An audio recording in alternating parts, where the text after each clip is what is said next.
April 2nd, 1882. Sri Ramakrishna was sitting in the drawing room of Keshab Chandra Sen's house in Calcutta. It was 5 o'clock in the afternoon. When Keshab was told of his arrival, he came to the drawing room dressed to go out, for he was about to call on a sick friend. Now he cancelled his plan. The master said to him, "You have so many things to attend to. Besides, you have to edit a newspaper. You have no time to come to Dakshineshwar. So, I have come to see you.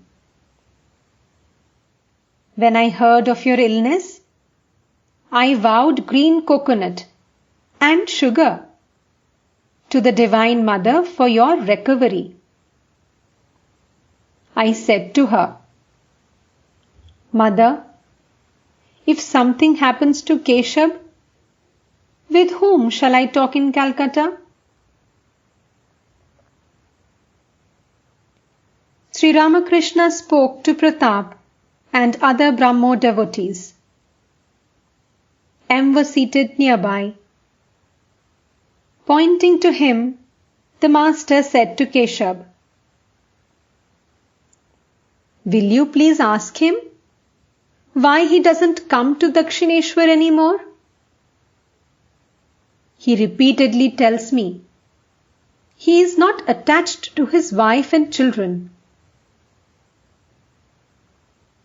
M had been paying visits to the master for about a month.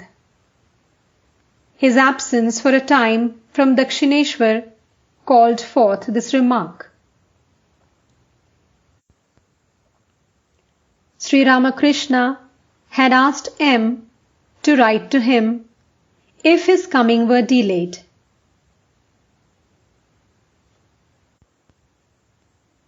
Pandit Samadhyayi was present.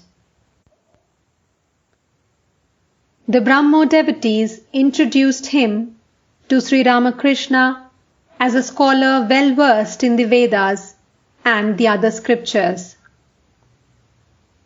The master said, "Yes, I can see inside him through his eyes, as one can see the objects in a room through the glass door."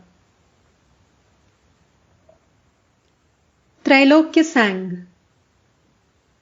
Suddenly, the master stood up and went into samadhi, repeating the mother's name.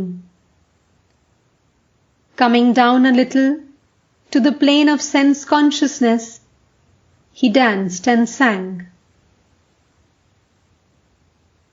"I drink no ordinary wine, but wine of everlasting bliss, as I repeat my Mother Kali's name. It so intoxicates my mind that people take me to be drunk. First my Guru gives molasses for the making of the wine. My longing is the ferment to transform it. Knowledge, the maker of the wine, prepares it for me then, and when it is done, my mind imbibes it from the bottle of the mantra, taking the mother's name to make it pure. Drink of this wine, says Ram Prasad, and the 4 fruits of life are yours." Footnote: Ram Prasad, the author of the song.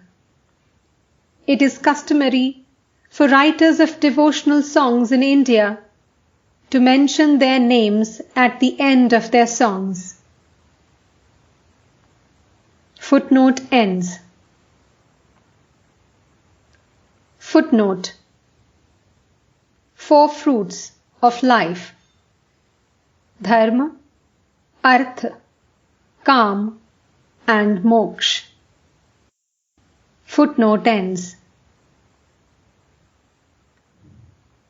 The master looked at Keshab tenderly, as if Keshab were his very own.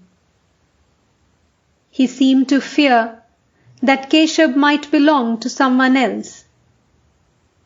That is to say, that he might become a worldly person. Looking at him, the master sang again. We are afraid to speak, and yet we are afraid to keep still. Our minds, O Radha, half believe that we are about to lose you. We tell you the secret that we know, the secret whereby we ourselves and others, with our help, have passed through many a time of peril. Now it all depends on you. Quoting the last part of the song, he said to Keshab, that is to say, renounce everything and call on God. He alone is real. All else is illusory. Without the realization of God, everything is futile. This is the great secret. The master sat down again and began to converse with the devotees. For a while, he listened to a piano recital, enjoying it like a child. Then he was taken to the inner apartments, where he was served with refreshments, and the ladies saluted him. As the master was leaving Keshab's house, the Brahmo devotees accompanied him respectfully to his carriage.